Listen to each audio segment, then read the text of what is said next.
आमे चाहूँ जे टोटाल आम भुवनेश्वरटा क्लीन रहू आउ समस्त वार्ड रे एथिपई बीएमसी विकास परिवार तरफ आमर 24 जोन रे काम चलती वर्तमान आमर विकास टीम सहित आमर बीएमसी रो अन्य समस्त सदस्य माने एथिरे अंतर्भुक्त अछंती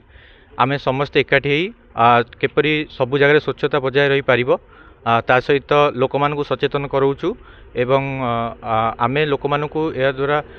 आपनक माध्यम रे जणैबाकू चाहूछु जे ए जगार कहीं भी अपरिष्कार न रखी समस्ते निज निज घरे दुईटा डस्टबिन रखी ओदा सुखिला अलग अलग कर दिंतु बाहर कौन जगह अलिया न पकातु से आम आज गोटे क्लीननेस आम प्रोग्राम करचु जोटा कि अक्टोबर 2 पर्यंत चलो आईटा सेप्टेम्बर 17 तारीख आरंभ होती तो यहीटा बर्तमान आमर 24टा वार्ड रे आज सर कम सरीज आउ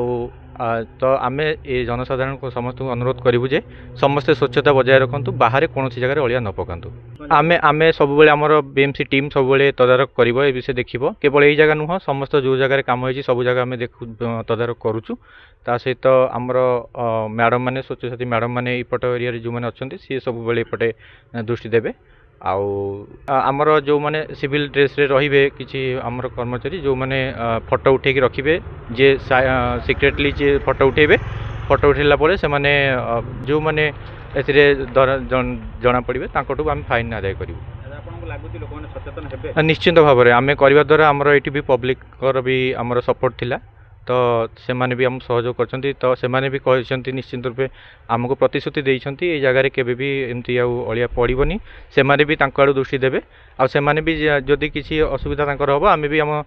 नंबर मोबाइल नंबर प्रोवाइड करछु जहाँ भी असुविधा हबो आमे तांकर दायित्व नबु एटा सर बहुत दिन हैला एठी आमर गाड़ी भी डंपिंग करुला जेहेतु ये पाख लोकंर असुविधा होची एठी गोटा बड़ डंपिंग पॉइंट हो जाइतिला ताको आमे डंपिंग बंद करिचु जो गाड़ी आसी एठी डंप करंती तांको मना हेची आउ प्रत्येक घर घर जो गाड़ी बुलुची सेतरे समस्त अलिया देबे बोली आमे सब दिन लोकन पाखे जाई बुझौचु आ से गाड़ी जो घर घर नबो तो आउ काई कि अलिया बळिबो जे एठी के आसीबो तेनु डंपिंग पॉइंट रे थिबारु पाख लोक भी मानु नथिले पकाउथिले आमे एटा उठेइलु आ लोकंकु भी बुझेइलु जे एठी न पकेकी निज घर पाखकु जो गाड़ी जाउची सेथिरे देबे आ बाहर सर एठी समस्ते आम पाख लोक जो माने अछन से माने सहयोग करछन जे एटा भल काम करछन एटा हबा दरकार थिला से आमको आगुरु भी कहिथिले जे एटा करंतु बोली एटा आज आमर आरंभ हैला प्रत्येक वार्ड रे जोठी जोठी आमर एमती गार्बेज पॉइंट थिला सब आमे बंद कर सारलानु एटा आमर लास्ट थिला आज करबार तापर आमर स्वच्छ साथी आमर सुपरवाइजर कोऑर्डिनेटर जे सब अछंती प्रत्येक दिन आसिकी किछि ना किछि किए ना किए आसिकी जगिबे जे न पकेबा लोकंकर जेहेतु अभ्यस्त हो जाइछन्ती टिके बंद होबाकू टाइम लागिबो हेले भी आमे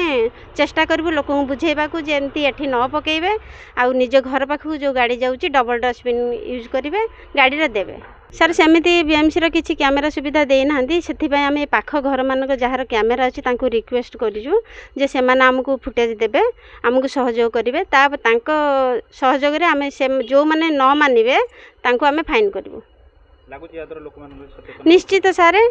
जमती हेले भी लोक मैंने सचेतन हेबे कारण यहाँ एठी जो लोक मैंने अच्छा आमको बहुत सहयोग करती ए पड़ूला बोली लोक मैंने पकाउले आम एटा तो बंद करदेलु लोक मैंने कहीं पकेबे पकेबेनी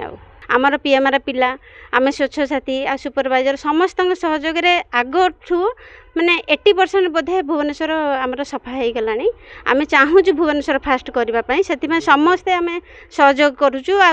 पाख लोक भी जो डंपिंग पॉइंट अच्छे लोक भी आमको सहयोग करेटा घर लोक एमती मानना आम घर घर जाइए बुझाऊँ आमर लिंगराज नगर रे गोटे प्रकार से भाया प्रयास होती बहुत ब्यूटिफिकेशन बढ़िया कि होता यही प्रयास रखीचु तथापि सेठी जगार आम जो कलु 7 दिन पूर्व करूँ से भी एमती कंटिन्यू कर अलिया भी एत पड़ूनी से जगटा भी सुंदर भाव में अच्छी से तेणुक आम से प्रयासटा आम जारी रहा कम दब बोली आम भावुँ आम एठी जेतु सकाल 7टारू एत बेल जाके आम कम जारी रखीचु तेणुक आमको लोक मैंने कहते आमको सहयोग करेंगे बोली पब्लिक सहयोग करेंगे पूर्ण सहयोग करेंगे कहते आम कंटाक्ट नंबर आमर दौचु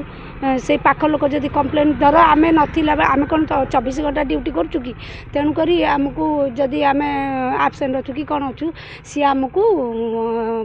जनवाई आम फोन नंबर कंटाक्ट नंबर दौचु आमर जो कम्प्लेन नंबरटा 1929 बहुत वर्ष रोचे ये आम घर କିନ୍ତୁ ଘର ସାମ୍ନାରେ ଅଳିଆ ପଡ଼ୁଥିଲା, ବହୁତ ଗାଈ ଗୋରୁ ହେଉଥିଲେ। ଯେତେବେଳେ ଗାଡ଼ି ଯାଉଥିଲା ସକାଳୁ ଦେଖିଛି ପ୍ରାୟ ସବୁ ଗାଡ଼ି ପେଁ ପେଁ କରି ରହନ୍ତି, ଗାଡ଼ି ଯାଇପାରନ୍ତିନି। 20-30ଟି ଗାଡ଼ି ଆଉ କୁକୁର ହରିକା ଭର୍ତ୍ତି ହେଇଯାନ୍ତି, ମଇଳା ପଡ଼ୁଛି ବୋଲି ଏଠିକି ଆସନ୍ତି। ଏଇଟା ଭୀଷଣ ଅସୁବିଧା ହେଉଥିଲା। এইটা সফা ହେଲେ ବରଂ ଭଲ। ଆପଣ ଯେଉଁ ଶୁଣିଲେ କ'ଣ ଆପଣ ବନ୍ଦୋବସ୍ତ କରୁଛନ୍ତି ଗାଡ଼ିରେ ଯିବାକୁ, ଯେମିତି ଅନ୍ୟ ଜାଗାରେ ହେଉଛି ସେ ଭଲ ହେବ। ହଁ, ଆଗରୁ କମ୍ପ୍ଲେନ୍ ହେଇଥିଲା, ଆମେ କରିଥିଲୁ, ଆମର ଅନ୍ୟମାନେ କରିଥିଲେ। ଆଉ ସେ କହିଥିଲେ ଏଇଟା ହେବ ବୋଲିକା। ଏ ଜାଗାଟା ମାନେ ଅସୁବିଧା ହେଉଛି, ଟର୍ଣ୍ଣିଂ ଜାଗାଟା, ଏଇଠି ଗାଡ଼ି ପ୍ରାୟ ରହୁଛି, ମାନେ ଅସୁବିଧା ହେଉଛି, ମାନେ ତାଙ୍କର ଗାଡ଼ି ଯିବା ଆସିବାରେ ଅସୁବିଧା ହେଉଛି। ପ୍ରାୟ 20-30ଟି ଗାଡ଼ି ମାନେ ଗୋରୁ ଗାଈ ଏଠି ଶୋଇଯାଉଛନ୍ତି, ଆଉ କୁକୁର ବି ସେମିତି ରାତି ଯାକ। ସେ ଅସୁବିଧା ହେଉଛି, ଏଇଟା ଭଲ ହେବ, ଏଇଟା ହେଲେ ପରିଷ୍କାର। ହଁ, ଭଲ ପ୍ରୋଗ୍ରାମଟା। ମୋର ଅନୁରୋଧ BMC ସାଙ୍ଗେ କୋଅପରେଟ୍ କରିବାକୁ, ଆଉ ଅଳିଆ ଯେମିତି ଅନ୍ୟମାନେ ଗାଡ଼ିରେ ଆସି ନେବାକୁ ଟାଇମିଂଟା ତ ଫଲୋ କରିହେବ, ସେଇ ଅନୁସାରେ ପକାଇଲେ ସେ ବେଟର୍ ରହିବ, ସଫା ରଖିବାକୁ ବେଟର୍ ହେବ। ଗୋଟେ ଭଲ ଏଫର୍ଟ କରୁଛନ୍ତି BMCର। ମୁଁ ହୋପ୍ କରୁଛି କି ସମସ୍ତେ ଏଥିରେ କୋଅପରେଟ୍ କରିବେ, ନହେଲେ ବି ତାଙ୍କର ସେ ମାନେ ଆର ନଜର ବି ରଖୁଛନ୍ତି କି ଯଦି ପକାଇଲେ ତା'ର ବ୍ୟବସ୍ଥା କରିବେ, ତା'ର ଜୋରିମାନା ହେରିକା। କିନ୍ତୁ ସେଥିରେ କାହିଁ ପଶିବ, ବେଟର୍ ହେଉଛି ଯାହା ସିଷ୍ଟମ୍ରେ ମାନି ଚାଲିଲେ ସେଇଟା ଭଲ ହେବ।